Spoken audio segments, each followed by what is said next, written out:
Assalamualaikum warahmatullahi wabarakatuh.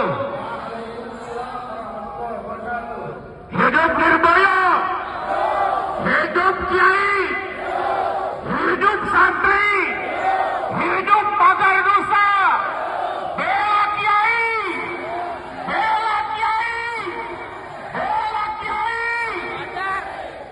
Harapan Abah juga terhadap Hari Santri yang akan datang nih selang beberapa hari. Ini menjadi titik balik di mana santri menjaga marwah harga dirinya dan selalu merasa bangga menjadi seorang santri meskipun dia hidup dalam kekurangan. Itu yang Abah alami dahulu. Tidak harus malu menjadi seorang santri karena dari santri itu banyak terlahir kebermanfaatan.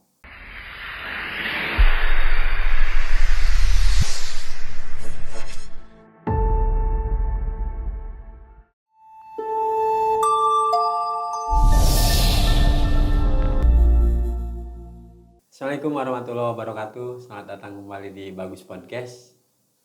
Tinggal menghitung hari, kita akan memperingati Hari Santri Nasional tahun 2025, tepatnya pada 22 Oktober. Tapi kabar duka, musibah ramai. Setelah musibah robohnya musola pesantren Al-Husni yang membuat para santri menjadi korban jiwa. Kemudian kejadian lagi jelang 3 hari perayaan Hari Santri Nasional, ramai lagi ada apa yang viral. Salah satu stasiun TV swasta nasional justru menyudutkan keluarga besar pondok pesantren. Hari ini kami mengundang narasumber langsung nih, baru pulang dari Jakarta, habis demo kalau tidak salah dari salah satu kantor TV nasional. Kita akan bahas refleksi Hari Santri Nasional dengan Abah Lang Mangkubumi. Kita sapa dulu. Assalamualaikum Abah. Waalaikumsalam Bang Safrul. Ini baru datang dari Jakarta ini. Baru celek doang ya. Masya Allah. Hapunten ini. Siap. Langsung diundang ke Bagus Podcast. Bah, ini kan Hari Santri Nasional. Saprol ingat banget beberapa tahun lalu sempat rame, malah mau gaung pertama perayaan Hari Santri Nasionalnya di Provinsi Banten saat itu. Diagendakan Pak Presiden Jokowi hadir, tapi meskipun tanpa kehadiran Presiden pada saat itu, Banten menjadi salah satu provinsi yang terdepan memperjuangkan agar ada peringatan Hari Santri secara nasional. Betul. Tapi untuk yang tahun 2025 ini banyak musibahnya ini, Pak. Jelang peringatan Hari Santri harusnya kita mengagungkan para ulama, para kiai, termasuk para santriwan-santriwati yang belajar ilmu agama. Tapi banyak yang musibah, mulai dari kabar duka ambruknya salah satu musola pondok pesantren, kemudian yang menjadi sorotan se-Indonesia soal pemberitaan di salah satu TV nasional kita. Sebelum kita bahas yang musibah-musibah tadi, kalau berbicara soal Hari Santri Nasional, Pak, apa pelajaran soal santri dari sejarah-sejarah terdahulu, dari para wali songo, bagaimana Abah meng-highlight soal santri ini? Gini Bang Saprol, pertama Abah ucapkan terima kasih atas undangan yang udah kesekian kali di Bagus Podcast. Yang kedua, Abah sangat berterima kasih juga terhadap pemerintahan yang merespon baik terhadap perannya santriawan-santriawati, sehingga sekecil apapun permasalahan tentang pondok pesantren dan santrinya, pemerintah itu selalu hadir. Selalu hadir. Itu yang sangat kami apresiasi sebagai santri ya. Santri itu Bang Saprol, merah putih dahulu berkibar di setiap pondok pesantren.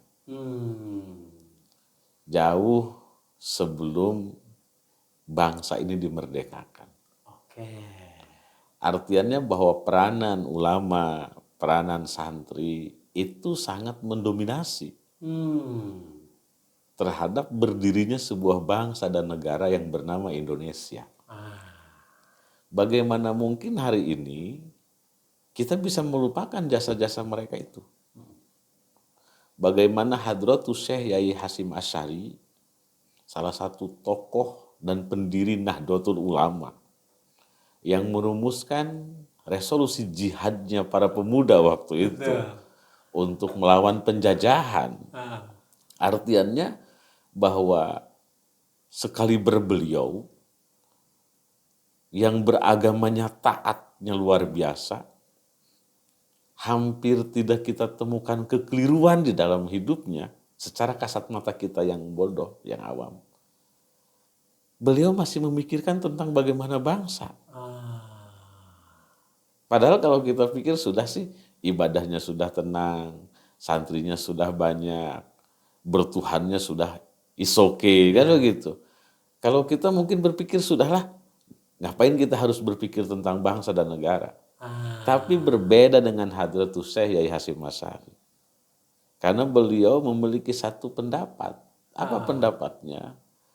Ketenangan di dalam beribadah itu terbangun dari sebuah keamanan bangsa dan negaranya.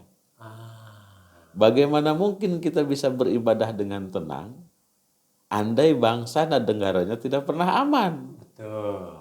Gitu kan? Ya. Nah, dari pemikiran-pemikiran seperti itu terlahir sebuah prinsip bahwa dia itu harus berpikir keras tentang bagaimana memerdekakan bangsa dari penjajahan waktu itu. Ya. Maka terbentuklah sebuah organisasi besar yang hari ini kita kenal sebagai Nahdlatul Ulama. Dan di tubuh Nahdlatul Ulama itu banyak sekali itu anak kandung Nahdlatul Ulama lah. Iya. Ada Ansor Banser, ada Pagar Nusa, ada PMII, IPNU, Fatayat, Muslimat, dan yang lain-lainnya banyak. Nah, semua kenapa harus dibuat banyak lembaga tentang kepemudaan, tentang seni dan budaya, tentang dunia pelajar laki-laki, pelajar perempuan, tentang usia yang sampai 40 tahun disebutnya Fatayat, yang lebih daripada 40 tahun disebutnya Muslimat. Kenapa harus seperti itu? Karena dengan ikatan emosional yang baik, dengan mengelola satu permasalahan saja, negara ini bisa rapi semuanya. Di klaster kemudian. Iya. Di klaster kemudian. Dahulu Bang Saprol belum melek terhadap digitalisasi. Nggak ada dulu. Ya kan? Kita pegang handphone aja 97, 98. Itu pun sudah orang yang hebat, orang yang kaya raya yang pakai handphone. Iya. Mungkin kalau seperti apa belum pakai tuh gitu kan. Belum cukup usia ke sana. Minimal Abah punya kartunya itu tuh. Zaman pager kalau dulu kan begitu. Pager. Zaman pager. Nah, orang-orang kaya sudah pakai handphone. Santri dulu tidak pernah dan tidak mengenal dunia itu. Tidak mengenal dunia apa itu handphone ya, digital, tidak mengenal itu. Tetapi pikiran dan hatinya itu nyatu. Kenapa mereka bisa bersatu? Taatnya terhadap seorang ulama, patuhnya terhadap seorang ulama, dan membaktikan diri terhadap seorang ulama dianggap oleh kami sebagai santri itu adalah sebuah keberkahan. Contoh begini Bang Saprol. Muslim itu per hari ini ada 1,8 miliar di dunia. Yang mendapatkan kesempatan untuk sholat tentunya tidak 1,8 miliar. Yang mendapatkan kesempatan untuk puasa Ramadan, untuk menunaikan zakat, untuk haji, tidak 1,8 miliar. Betul.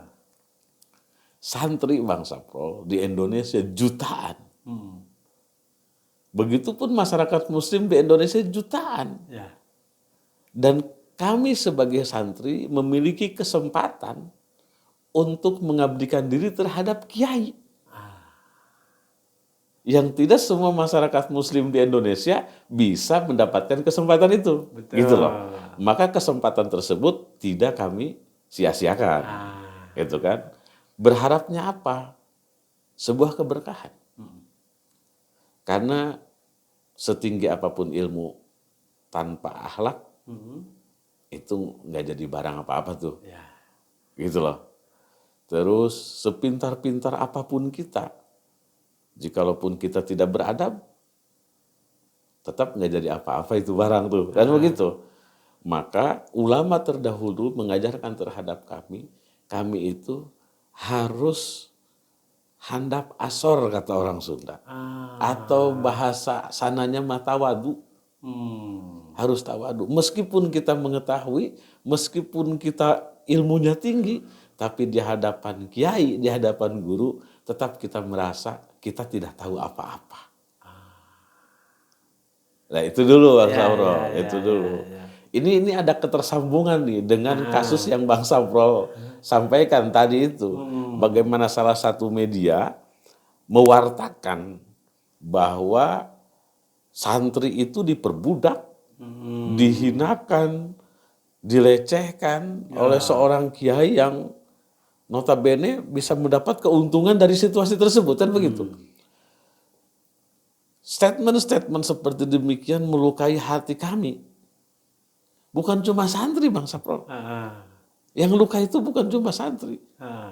Bagaimana seorang Soekarno berguru terhadap Hos Cokro Aminoto.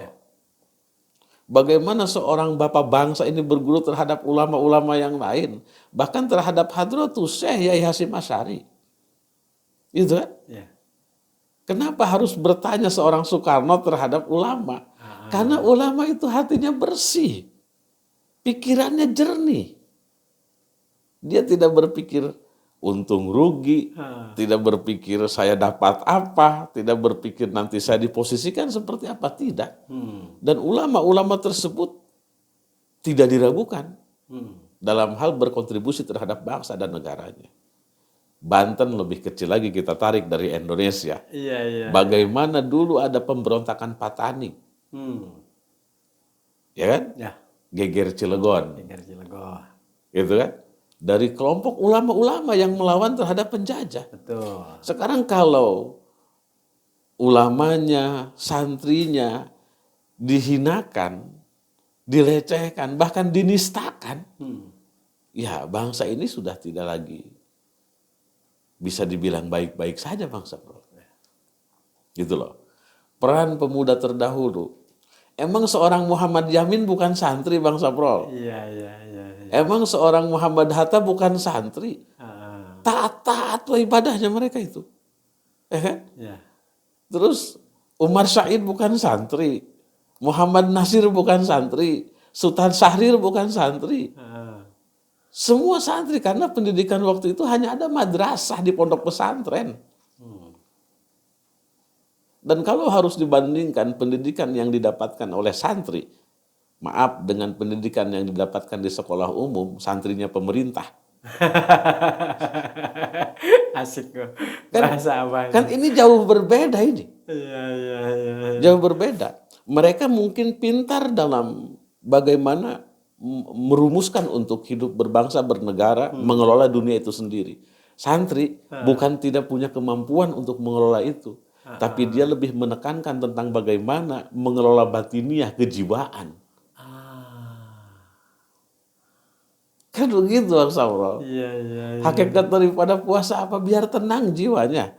Hakikat sholat biar tenang jiwanya. Hakikat dzikir biar tenang jiwanya. Sedekah biar tenang jiwanya. Naik haji biar tenang jiwanya. Karena jikalau bukan jiwa yang tenang, dia tidak akan pernah mampu menyelesaikan apapun permasalahannya, termasuk masalah dirinya sendiri. Coba Bang Saprol dikasih gelisah sebentar saja. 1 menit saja ada kegelisahan singgah dalam hati kita. Sudah tidak konsentrasi kita bicara apapun. Bagaimana jika kalau bertahun-tahun kita diberikan ketidakpastian? Dan untuk menghilangkan ketidakpastian, kegelisahan, gundah gulana, galau kata orang sekarang, atau ada istilah lagi dari Jakarta Selatan, gabut katanya begitu. Apa yang bisa menghilangkan semua itu? Nggak ada lagi Bang Safro. Hati yang tenang. Dia yang berzikir, dia yang sadar, dia yang sabar, dia yang ikhlas, dia yang tawadu, dia yang melakukan aktivitas-aktivitas arahan daripada kiai-kiainya. Seperti itu. Pemuda hari ini kita bersyukur terhadap Indonesia Bang Safro. Indonesia itu negara muslim terbesar di dunia. Meskipun bukan Arab. Karena penduduknya 273 juta jiwa. Ya kan? Akhirnya muslimnya itu sekian puluh% dan kita paling banyak. Paling banyak. Terlepas daripada sebuah warna dalam organisasi keagamaan di Indonesia, terlepas daripada itu semua, toh itu pun pasti bermanfaat di golongannya masing-masing kan begitu. Tapi yang harus kita acungi jempol bagi masyarakat muslim dunia terhadap Indonesia, Indonesia itu muslimnya mampu menerima perbedaan. Tidak bermasalah dia dengan apa yang dilakukan oleh orang Bali. Tidak bermasalah dia apa yang dilakukan oleh orang-orang yang di kelenteng, yang di vihara, yang di pura, yang di gereja. Tidak bermasalah. Dan kita tidak pernah temukan permasalahan SARA di bangsa ini. Terkecuali dibuat masalahnya. Kan begitu? Bang Safro orang Banten. Pernah tidak kita merasakan ada permasalahan SARA di sini? Tidak ada. Santri-santri yang di pondok Salafi boro-boro mikirin yang begitu. Mereka mikirin ngaji aja begitu sulitnya. Apalagi memikirkan hal tersebut. Membuat satu konflik. Itu kan tidak mungkin. Kalaupun ada permasalahan SARA, ya mungkin saja itu dibuat. Mungkin kan begitu. Untuk menghilangkan salah satu isu yang besar ditutup dengan isu yang itu mungkin saja. Abah pun sangat hati-hati bicara tadi siang. Jangan-jangan ini kasus salah satu media menggoreng tentang ulama dan santri untuk menghilangkan kasus yang besar juga. Untuk menutupi. Untuk menutupi. Jangan-jangan seperti itu. Tapi Abah rasa Pak Presiden tidak sejelek itu untuk mengelola negaranya. Gitu kan?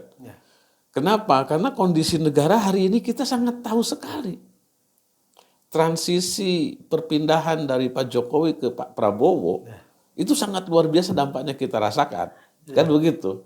Dampaknya sangat kita rasakan. Bagaimana rotasi-rotasi para menteri, pejabat-pejabat negara, itu kan berdampak terhadap kita. Dengan program-program yang unggulan Pak Prabowo ya, seperti makan siang gratis dan lain sebagainya.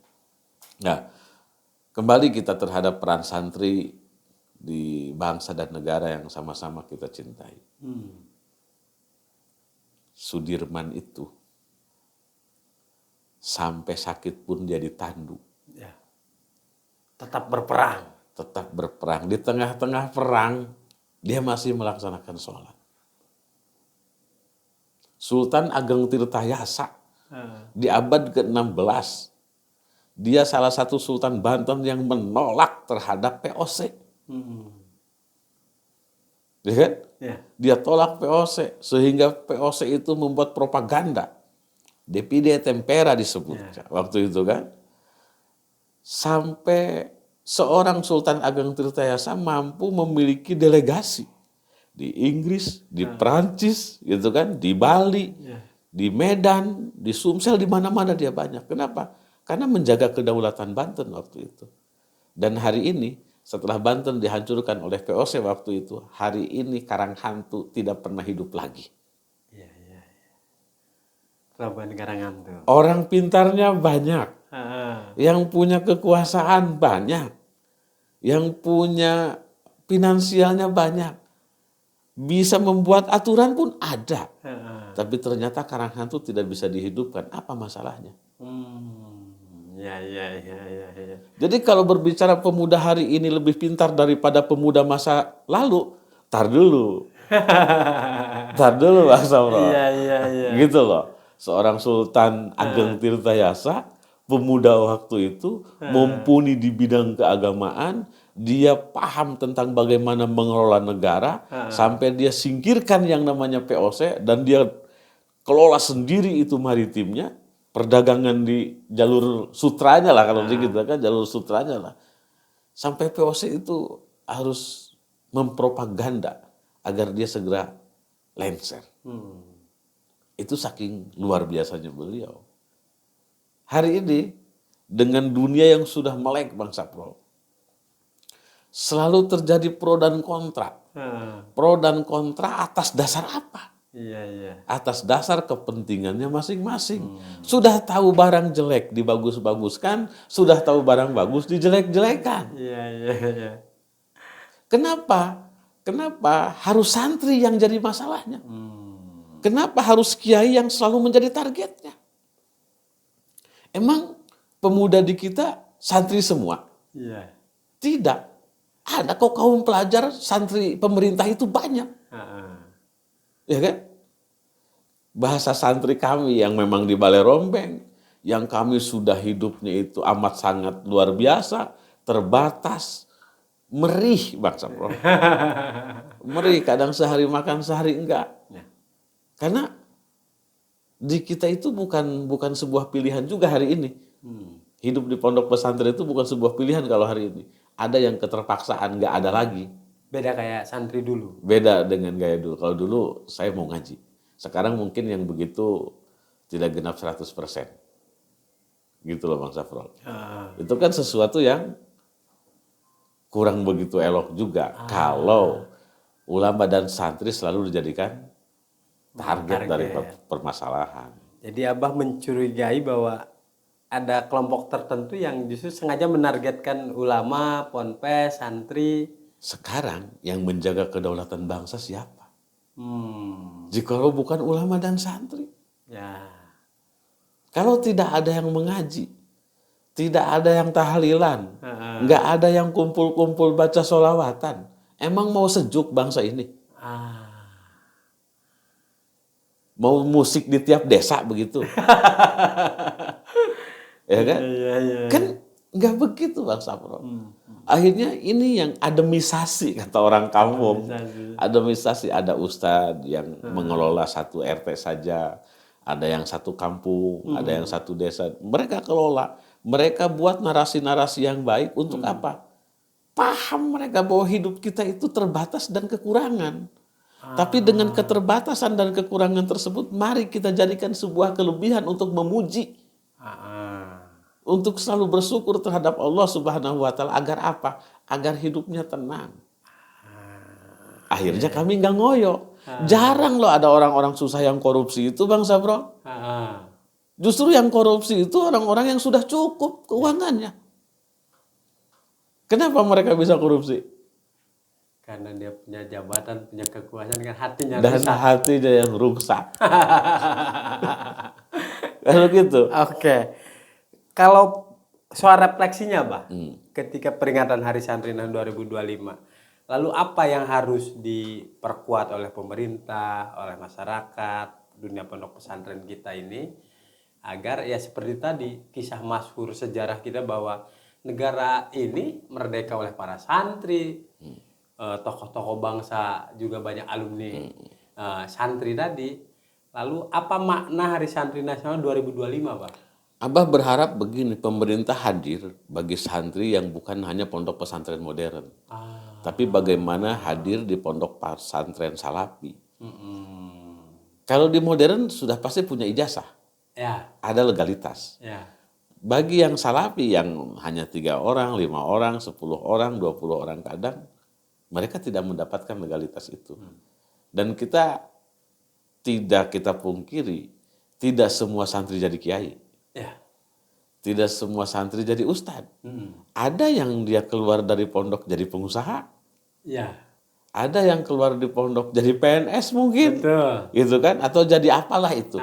Tidak melulu harus jadi ustadz dan kiai. Artinya kalau negara hadir memfasilitasi mereka dengan legalitas tadi. Atau mungkin persamaan mungkin. Gitu kan? Agar mereka keluar itu mereka bisa bertahan hidup. Jadi seperti sila kelima Pancasila, keadilan lah kuncinya ya. Keadilan kuncinya. Pemerintah nggak boleh tuh diskriminasi, ini ponpes modern, ini ponpes tradisional atau salafiyah. Ya, jadi harus disamakan tuh, mereka pun punya kedudukan yang sama di bangsa ini, punya hak yang sama di bangsa ini, gitu loh. Karena terkadang dari santri-santri itu, santri-santri yang tidak sekolah ke luar negeri, santri-santri yang tidak berpendidikan tinggi, justru lahir mutiara-mutiara yang indah dari mereka. Masya Allah. Oke. Kita fokus ke kasus yang ini lagi rame nih, yang semua alumni santri juga pada mengecam. Sapro selama SMA 3 tahun tinggal di pondok pesantren Salafiyah. Tapi sekarang juga banyak sebagai jurnalis. Untuk memahami apa yang terjadi penayangan di salah satu TV nasional itu, ya, dari kacamata jurnalis itu jelas bukan produk jurnalistik.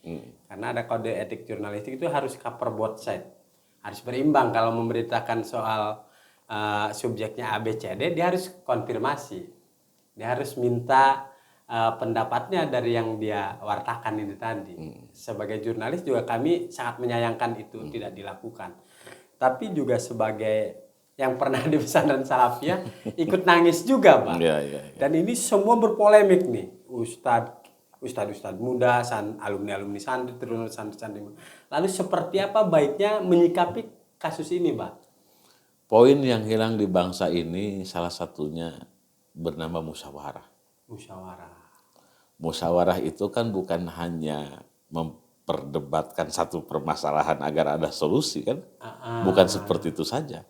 Diskusi musyawarah itu kan. Saling mengenal satu sama lain agar mengerti, memahami tentang nilai-nilai budaya yang terdapat.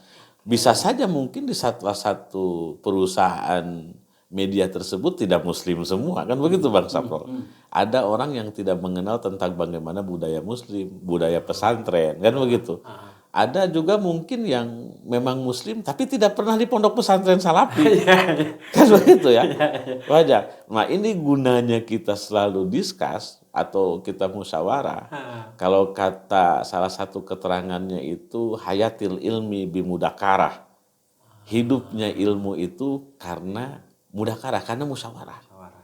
Karena dengan musyawarah itu kita mendapatkan pengetahuan yang baru, mengenal budaya yang baru, sehingga kita tidak mudah mempermasalahkan itu. Masalahnya yang kalau kita cermati hari ini, kenapa bisa terjadi media mengolok-olok kiai dan santri? Karena si media ini tidak tahu, tidak paham dengan dunia santri.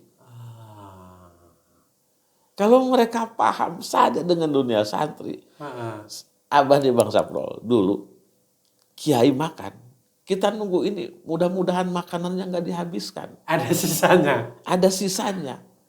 Kita sudah tidak berpikir jorok, enggak. Yang kita pikirkan, saya ingin barokah. Sehingga begitu selesai makan itu guru kita, kiai kita, dia taruh sisa apa itu ya, butiran nasi ada beberapa saja kita makan. Karena keberkahan. Kan begitu. Jadi bukan karena kita sombong, gue juga nih bisa beli nasi mau bukan karena itu. Nah, hal-hal yang kayak gini yang nggak dimengerti orang yang non muslim atau yang tidak di pondok pesantren. Itu. Coba kalau mereka mengenal itu. Oh iya ya, di pondok pesantren itu gurunya lewat. Kiai lewat. Abah di dulu ada kiai lewat. Bang Sapro, jangankan kita untuk bicara, menatap wajahnya saja kita tidak berani, tunduk kita. Ada seorang kiai kita lagi ribut, kiainya cuma selesai semuanya. Sampai sendal kiai itu gak ada yang berani mindahin. Sampai tempat sujudnya kiai kalau di masjid, di musola, di majelis, ini tempat duduk guru di sini.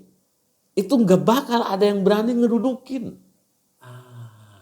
Sebelum orangnya betul-betul tidak hadir.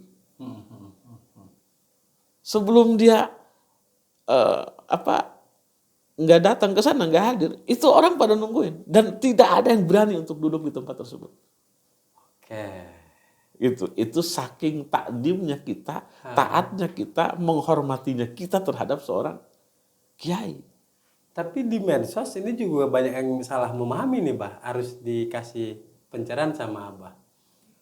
Untuk orang yang mungkin non-muslim atau yang tidak pernah di pondok pesantren itu mengolok-olok dunia ponpes, para ulama, kiai, santri.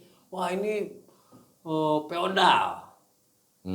Ini budaya feodal ini yang nggak boleh terjadi. Rasulullah saja tidak mau sahabatnya begitu.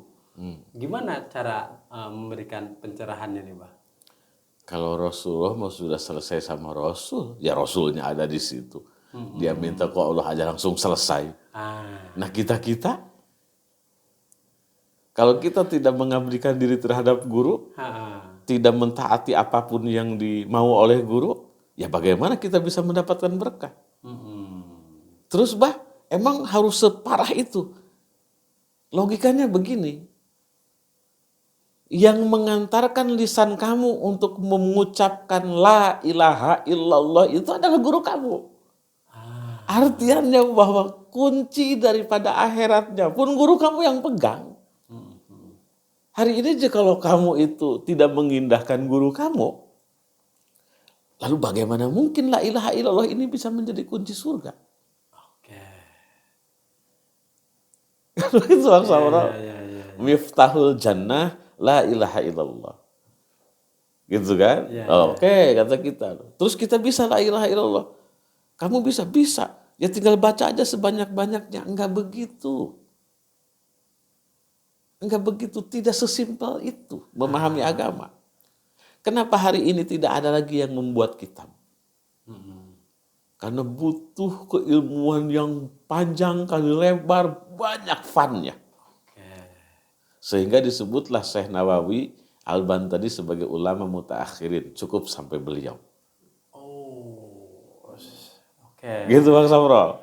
Akhirnya sepintar-pintarnya kita tidak akan pernah bisa berbuat sesuatu yang dilakukan oleh Syekh Nawawi Al-Bantani. Kenapa? Karena keilmuannya cukup. Keilmuannya cukup. Hari ini kita untuk mengarang sebuah kitab, kita nggak cukup ilmunya. Itu kan? Iya. Dan Syekh Nawawi Al-Bantani Tanara ini santri. Wah, itu santri. Santri meledok gitu, Bang Samro. Biar para penghujat yang kemarin pro kontra itu biar paham gitu, bahwa kontribusi santri pada republik ini, pada negara ini sudah tidak ternilai. Tapi bahkan ini biar peringatan Hari Santri Nasional 2025-nya kita hikmat, kita fokus kepada bagaimana generasi muda Islam. Harapan Abah juga terhadap Hari Santri yang akan datang nih selang beberapa hari. Ini menjadi titik balik di mana santri menjaga marwah harga dirinya dan selalu merasa bangga menjadi seorang santri meskipun dia hidup dalam kekurangan. Itu yang Abah alami dahulu. Tidak harus malu menjadi seorang santri karena dari santri itu banyak terlahir kebermanfaatan. Bang Samrol, contoh kecil, ada tetangga kita yang meninggal. Kalau satu kampung tidak ada yang bisa ngaji, gimana kita mau baca Yasinnya? Iya. Gimana mau ziarah? Gimana mau ziarahnya? Gitu, itu contoh kecil itu. Lalu orang yang selalu dihinakan oleh golongan-golongan oknum tersebut, justru kebermanfaatannya lebih tinggi. Gitu loh. Maka Abah tidak pernah merasa malu di saat Abah santri, ya saya santri. Saya santrinya Abuya, saya santrinya Kiai, saya santrinya ulama anu. Abah selalu berbicara sebagai seorang santri. Agar polemik ini tuntas, biar pas 22 Oktobernya kita bisa fokus ke peringatan Hari Santrinya, kan pihak TV nasionalnya sudah dipanggil ke DPR, sudah menyampaikan permohonan maaf, sudah mendatangi pesantren yang dia wartakan. Lalu apalagi yang mesti ini segera dikoreksi oleh pihak TV agar umat nih nggak terpecah belah lagi nih. Ini butuh regulasi dari pemerintah. Pemerintah yang harus mengeluarkan regulasi bahwa kemudian kan ada KPI juga di kita kan. ada hak siar dan lain sebagainya, siaran yang seperti apa yang harus dipertontonkan, mana yang harus menjadi tuntunan, jangan menjadi tontonan, gitu kan? Iya. Ini mah tuntunan dijadikan tontonan, jadi bahan tertawaan, ini kan kurang bagus lah itu, kurang bagus dan menarasikannya ya jangan seperti itu, gitu kan? Santri itu mereka sudah berjibaku dengan kehidupannya saja untuk mendapatkan ilmu, sudah sangat luar biasa kesulitannya. Jangan lagi dibebani dengan narasi-narasi yang busuk gitu loh. Negara wajib hadir dalam hal ini. Buatkan regulasi untuk penayangan-penayangan konten-konten mana yang perlu diitukan. Itu yang pertama. Negara wajib hadir bagi santri. Kapan sih kita melihat mahasiswa, santrinya pemerintah dengan santrinya kiai ini duduk satu kursi, di satu ruangan kita diskusi? Kapan sih kita saksikan itu, Bang Sapro? Oh, ini sama-sama intelek lah. Mahasiswa kaum intelektual, santri intelektual dengan bidangnya masing-masing. Yuk kita urung rembuk, yuk kita diskusi.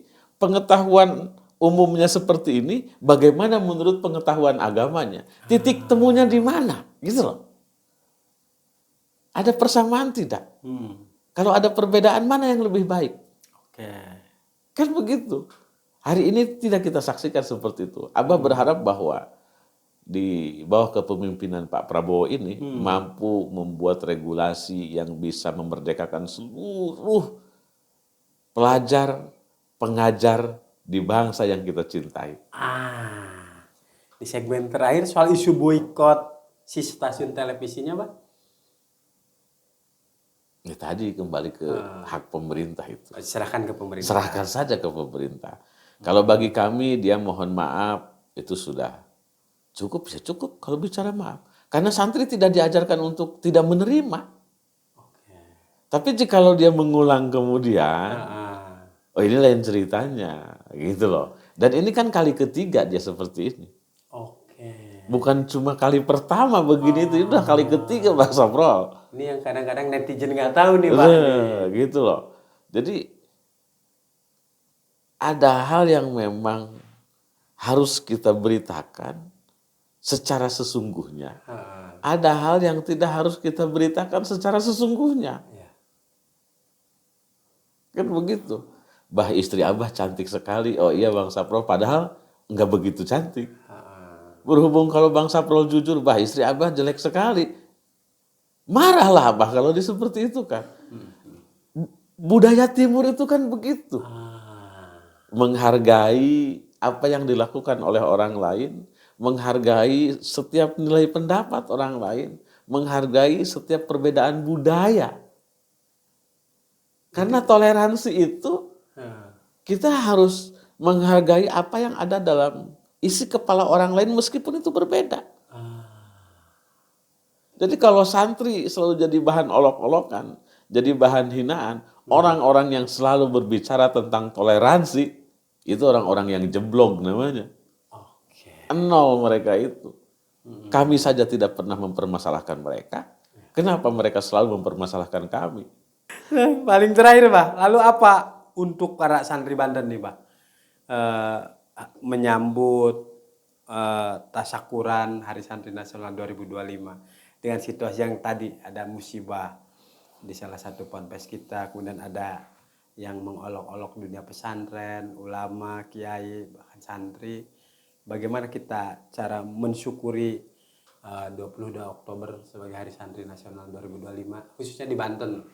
Abah berpesan untuk Abah sendiri sebagai santri dan kepada seluruh santri, pelajar juga santri sih Bang Sapro. Pelajar juga santri. Pelajar juga santri, beda sebutan aja. Padahal mereka juga kan menimba ilmu sama saja. Ya kan? Wartawan juga santri. Santri ya? Menimba ilmu. Ya kan? Orang-orang yang sedang menimba ilmu itu dinyatakan sebagai santri. Kan begitu. Nah, kalau bahasa lebih umumnya ya disebut pelajar kan. Padahal ya santri-santri juga kan. Santri-santri juga. Karena dia menimba ilmu. Abah sih mengingatkan terhadap diri Abah khususnya dan kawan-kawan Abah yang santri di luar sana. Mari kita menggali potensi diri kita masing-masing untuk lebih baik, lebih berguna terhadap agama, nusa dan bangsa. Kenapa? Karena kehormatan agama ada pada pundak kita semuanya. para santri yang menekuni bidang keagamaan. Kalau kita tidak menjaga kehormatan santri, sama dengan kita merobohkan agama itu sendiri. Kan begitu Bang Safro. Maka Abah berharap bahwa abahnya lebih baik, santrinya lebih baik. Selalu tidak pernah kehabisan ide untuk berkreativitas.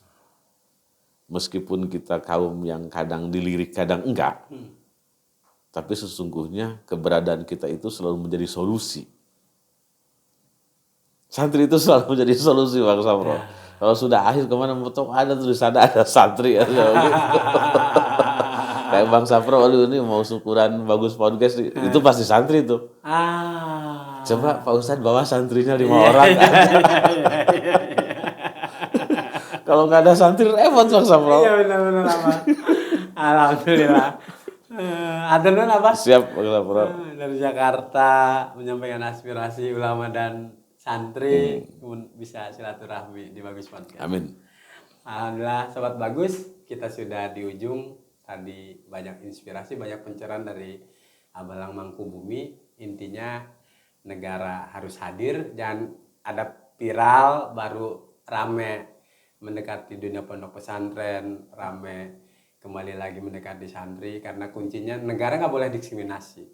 Ponpes modern, ponpes salafi, itulah semuanya tanggung jawab negara. Kita akan undang lagi tokoh-tokoh di Provinsi Banten yang menginspirasi. Assalamualaikum warahmatullahi wabarakatuh.